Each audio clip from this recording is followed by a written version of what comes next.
यार बकरी बच्चा दे रहा है यार।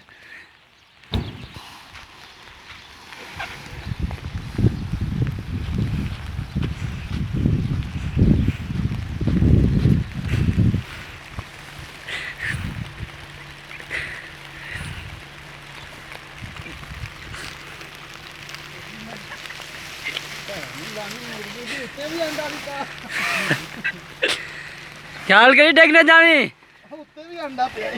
मुर्गी लगता है आजकल उत्ते अंडे अंडे देंदी है।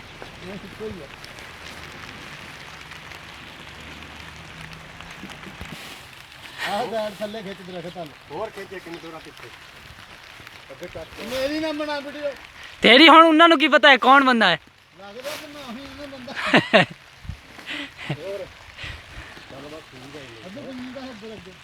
बस बस अगे बहुत आ फुल आई हुई आगे फिर खिंच ले। हाँ डबल आ जाने।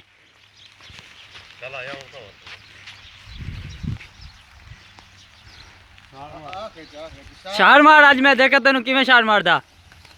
बस सारी खिंचती हूँ उधरों।